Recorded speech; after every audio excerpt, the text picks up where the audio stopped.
Happy day. Do you like the Bailey's cup? The Bailey's cup, the size of my head. I love this cup. Actually, I love this cup. Not because, well, it came as a gift with some Bailey's Irish Cream, which I'm not a big drinker, like 6 drinks a year drinker.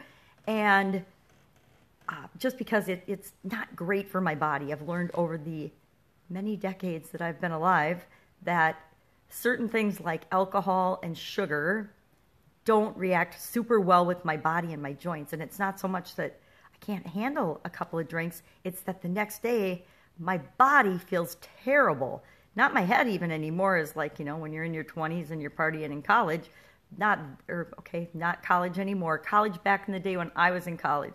Drinking age was 18. So in college, part of college was drinking alcohol. It was part of our experience. I know it's not the same today, but it was definitely part of our experience back then. And I learned over the years that I just am not a good drinker, especially after having kids. I don't know, a lot of women, I think we find that our bodies change so much when we have children that what we could do and what we were good at before, some things have a really totally different effect on our body after we have kids. And one of mine was I'm not a good drinker of alcohol. So, a glass of wine here, a mimosa there on holidays, a Bloody Mary every once in a while, or whatever. It's just not a big deal to me. But I do like my Bailey's Irish Cream in my coffee in the winter. So I got this Bailey's cup as a gift from somebody because I like my Bailey's Irish Cream. Now, there's no Bailey's Irish Cream in here now. You can see it's black. I don't want you to think I'm getting all rigged up to make my videos, especially since I'm making this video first thing in the morning. That would be a strange pajama grandma, wouldn't it? I also decided yesterday that it's okay for pajama grandma to swear.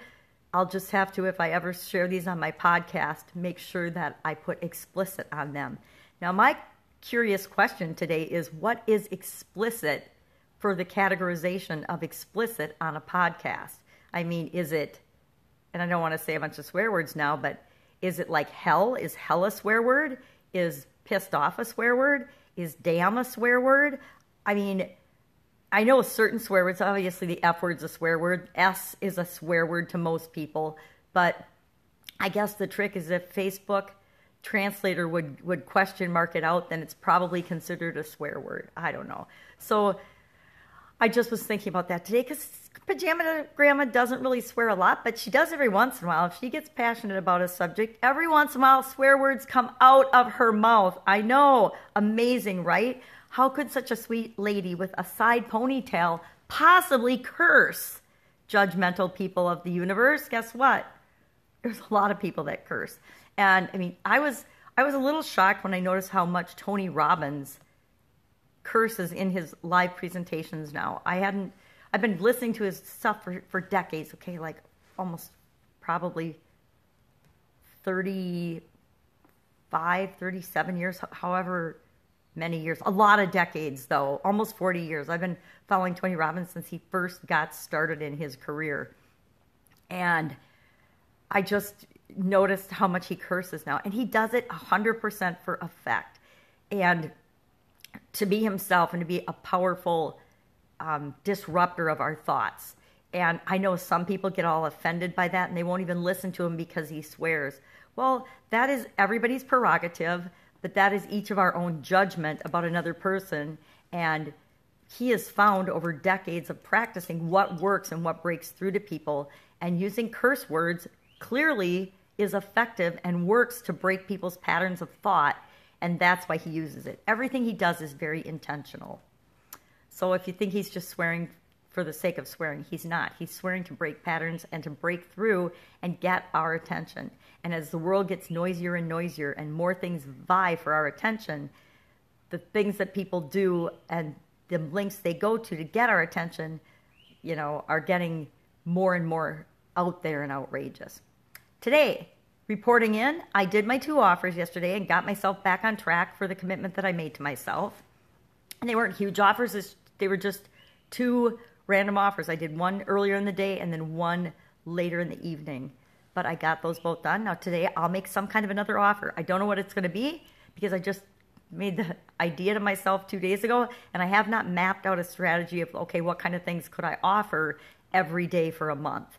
Maybe I'll do that today. I'm not guaranteeing it because I'm in the middle of doing something fun. I'm creating a scavenger hunt for the beginning of my Supersize Your Business Facebook group. And I learned this from Landon Porter. And, you know, he has taken the indoctrination series that Russell Brunson talks about that he uses for, excuse my itchy nose, for email sequences and for, you know, preliminarily introducing people to you to get them to know, like, and trust you by bringing them through a series of communications.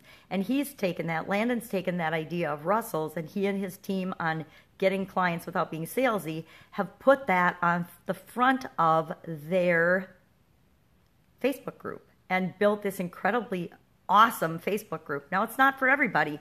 And at first, I'll be honest, I didn't know if it was for me because Landon does an incredible job of indoctrinating us, not only in what he says, but in what he does.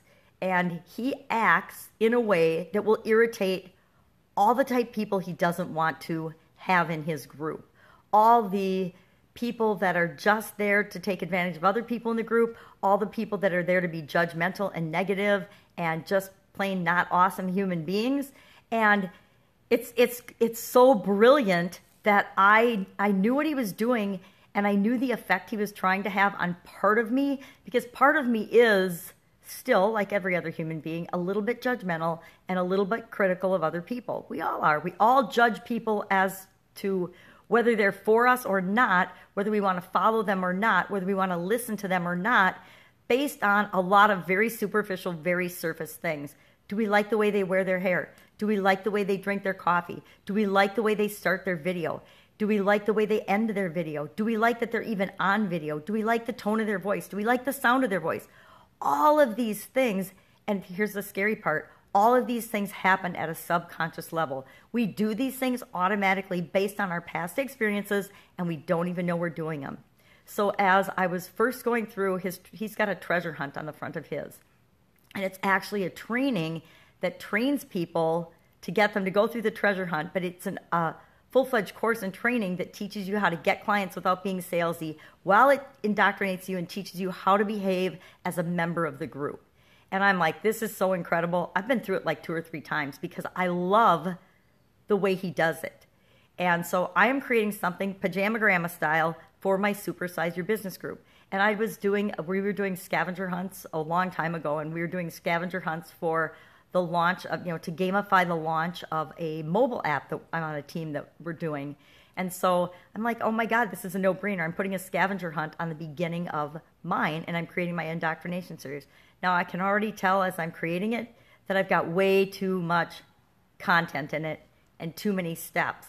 So what I might do today, and I probably have to do today, is I probably have to cut it in half of what I was going to share and what I was going to teach, because it's ending up to be long, too long. And I guess it could be long as I keep people's interest.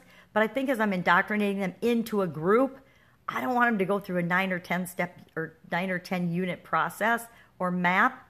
That just seems like way too much. So I think I'm going to back it down to, like Landon did, probably 5 or 6, and break it down to 5 or 6 steps instead of 9 or 10. Even though, let's be honest, guys, supersizing your business should probably be more than a 2 or 3 step process.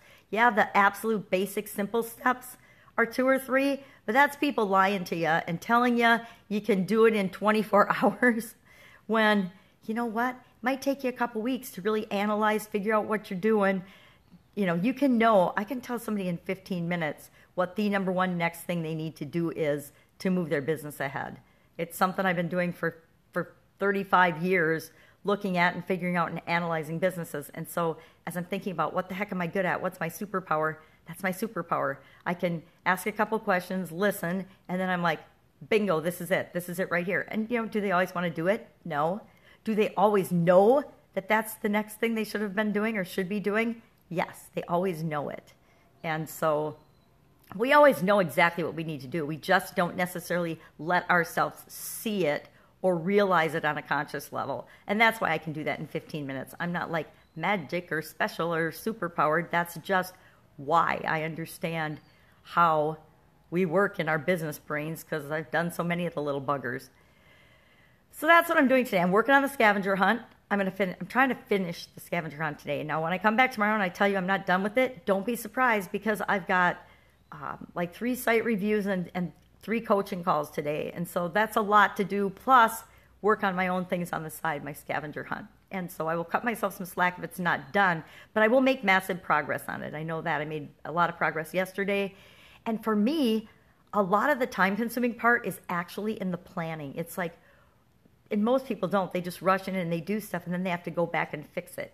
But I've gotten, over the years, better at saying, nope, I'm going to take a couple days. I'm going to take a couple weeks, and I'm going to think through, and I'm going to plan out how I really want to set this up first. And then, if I have a good foundation and a good framework, I know that I'm just tweaking the details going forward. I'm not going back and fixing a major, fixing a major wall because the ground caved in around it and caved in the wall, or whatever the example would be, or because the leg fell off the stool.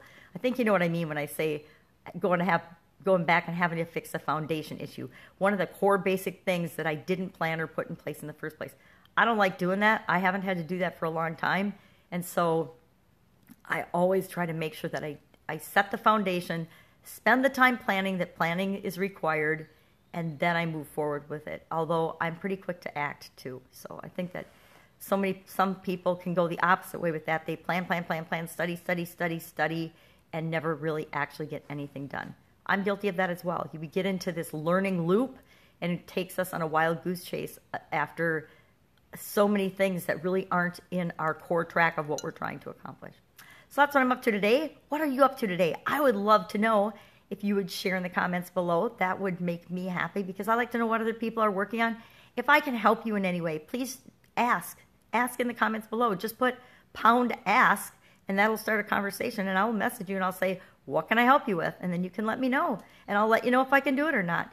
If it's not my personal area of expertise, I would be glad to refer you to somebody that is awesome at that because I've got a great network of people that are incredible at what they do, and it's all different than what I do. So I'm totally cool with that. That's my alarm. It's my alarm. That means it's time to go, drink a little more coffee, take my morning supplements, maybe have a little breakfast, get about my day.